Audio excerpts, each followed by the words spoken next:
Waalaikumsalam Pak. Silakan masuk Pak. Oke. Baik. Siapa? Oh, silakan pilih kursi yang membuat harapan nyaman. Sedikit di sebelah sini. Silakan Pak. Izin duduk ya Pak. Boleh. Kalau boleh tahu, Bapak enaknya kalau berbicara dengan harapan di sebelah mana? Nanti sebelah sini. Sebelah sini. Siap. Bapak izin duduk ya. Ya. Siap ya Pak. Siap Pak. Bagaimana hari-harinya sekarang? Alhamdulillah Pak, baik. Baik. Tadi di perjalanan ada kendala nggak? Agak sedikit kendala Pak, sedikit macet. Macet. Jadi kesininya agak telat. Oh, daerah mana itu macetnya? Daerah jalur 2 Pak. Jalur 2. Kan apa asalnya dari Ciberem ya? Baik. Sebelumnya kalau Bapak boleh tahu pernah ke ruangan konseling nggak? Sebelumnya belum pernah Pak. Belum pernah. Pertama kali. Oh, ini pertama kali Ya. Baik, Bapak ingin bertanya ke harapan, apa sih yang akan ketahui mengenai ruangan konseling ataupun konseling itu sendiri? Sepengetahuan saya ya, ruangan konseling itu kayak menerima seseorang yang sedang bermasalah, Ya. menerima curhatan, agar tahu jalan keluarnya. Gitu. Baik, jadi harapan sebetulnya sudah mengetahui ya apa itu konseling, apa sih ruangan konseling itu sendiri. Baik Pan, jadi gini ya, jadi kan kita face to face ya dua orang, jadi mata ke mata. Jadi di dalam dunia konseling ada asas yang perlu dijunjung tinggi. Pertama, asas kerahasiaan itu paling utama ya. Terus yang kedua ada asas keterbukaan.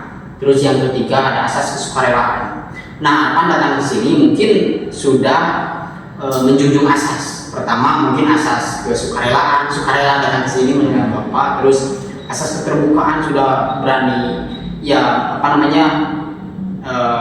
mempercayai Bapak sebagai konseling. Nah, di sini ada asas kerahasiaan. Di sini Bapak sebagai konseling dan harapan sebagai Bapak sebagai konselor, ya, harapan juga sebagai konseling. Ya. Kalau boleh tahu siapa orang sih yang perlu tahu bahwa harapan datang ke ruangan ini? Untuk saya itu datang ke sini untuk cerita hal-hal yang buat saya berubah. Mungkin cerita saya itu bisa disampaikan ke orang tua saya, ke wali kelas saya. Mungkin itu saja. Baik, jadi harapan sudah memberikan izin ya kepada Bapak bahwa dalam sesi konseling ini bahwa diperbolehkan diberitahu kepada orang tua maupun wali kelas. Baik, kalau boleh tahu emang ada masalah apa sih apa datang sini? Jadi ini Pak, kemarin tuh malahan 1 bulan ke belakang saya tuh ngerasa malas aja gitu belajar. Malas. Kayak saya ada jadwal pelajaran suka bolos. Kayak saya tuh malas itu gak ada motivasi belajar. Gitu, iya baik. Kalau Bapak boleh tahu ada nggak sih faktor eksternal? Jadi dorongan dari luar yang membuat rasa malas itu tinggi. Ada Pak, Ada. Jadi saya tuh kalau pas hari-hari bulan-bulan kemarin, saya tuh sering begadang sama teman-teman gitu, begadang sama teman-teman di kampung sampai larut malam. Nah itu menyebabkan saya itu merasa malas gitu. Baik. Mungkin itu penyebab utamanya jadi suka main game mungkin ya. Jadi suka begadang hingga larut malam, mengakibatkan harapan jadi kurang semangat menjalani aktivitas di pagi hari seperti sekolah ataupun ya kegiatan-kegiatan mungkin ya. Baik, kalau Bapak boleh tahu ada nggak sih ukuran dari angka 1 sampai 10 Mungkin Pak dari kemalasan harapan? mungkin bisa ini hampir ke 7 Pak. 7 Ya. Oh baik, jadi mungkin relatif stabil mungkin ya. Kalau ya belum terlalu ekstrim mungkin rasa malas yang diderita harapan ini. Baik, tapi ada nggak rasa ingin merubah perilaku yang sekarang dialami, misalkan begadang, ada nggak?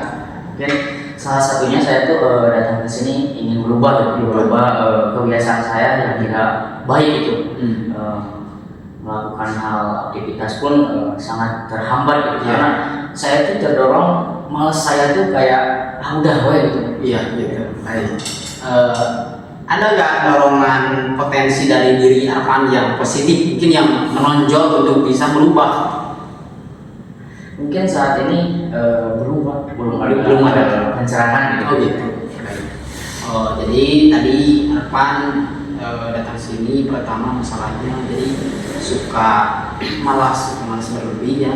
Tadi itu skalanya ada 7, skalanya perumpamaan skala ada 7 kemalasannya, terus dorongan dari eksternalnya akibat begadang. Tadi dari skala 7, jadi mungkin Arfan ingin berubah ya menjadi lebih baik dan supaya bisa menemukan solusi ya Bapak untuk Arfan itu sendiri. Jadi perlu ada kerjasama gitu. Yang pertama mungkin dari Arfan itu sendiri, kunci untuk bisa berubah dari Arfan. Bapak hanya mendorong saja gitu. Seperti jangan yang membuat Arfan nyaman tapi tidak melanggar aturan-aturan yang tidak baik untuk Arfan itu sendiri, seperti begadang kan nanti ada efek sampingnya, seperti orang tua mungkin tidak suka ya kalau Arfan suka begadang karena resikonya di pagi hari juga jadi malas, mungkin ke sekolah jadi tidak masuk, nanti akan ada masalah-masalah yang tidak bisa diprediksi ke depannya gitu. Ada lagi nggak kan kalau boleh tahu? Mungkin saat ini Pak belum ada yang saya rasa itu yang tadi saya obrolkan ke Bapak. Untuk saat ini belum ada Pak. Mungkin saya itu datang ke sini itu ingin mencari jalan keluar. Jadi Arfan ingin mencari jalan keluar dari rasa malas saja gitu. Baik. Tapi Arfan mempunyai kepercayaan diri nggak untuk bisa merubah kebiasaan buruk itu sehingga Arfan bisa keluar dari zona yang tidak disukai sekarang atau merasa kelelahan berada di zona malas. Mungkin saat ini saya tuh merasa udah lelah gitu kan, makanya datang ke sini tuh ya. Mungkin kata Bapak tadi harus memperbaiki apa yang membuat Arfan itu malas. Jadi mungkin untuk saat ini saya akan belajar dalam yang pertama itu dalam mengatur jadwal tidur saya agar tidak terdorong untuk begadang. Misalkan diberi hitungan dari 1 sampai 5, kepercayaan diri Arfan untuk bisa menemukan untuk bisa berubah, berapa sih kepercayaan diri Arfan? Tadi udah datangnya ke sini saya tuh udah merasa termotivasi ya oleh Bapak. Mungkin untuk saat ini skala itu 5, sangat termotivasi. Baik. Berarti Arfan betul-betul ingin berubah gitu. Baik. Jadi pertama tadi Arfan ya intinya ingin keluar dari rasa malas supaya kegiatan lebih maksimal gitu. tidak merembet gitu. Baik Pak, nanti kalau di sesi selanjutnya nanti ada 4 sesi, Bapak akan lihat perkembangan Arfan. Jadi betul-betul nggak misalkan keluar atau betul-betul nggak ada perubahan di dalam diri Arfan. Baik, mungkin gitu Pak. Ya Pak, baik. Terima kasih Pak untuk menyempatkan waktunya. Baik, siap. Sedikit.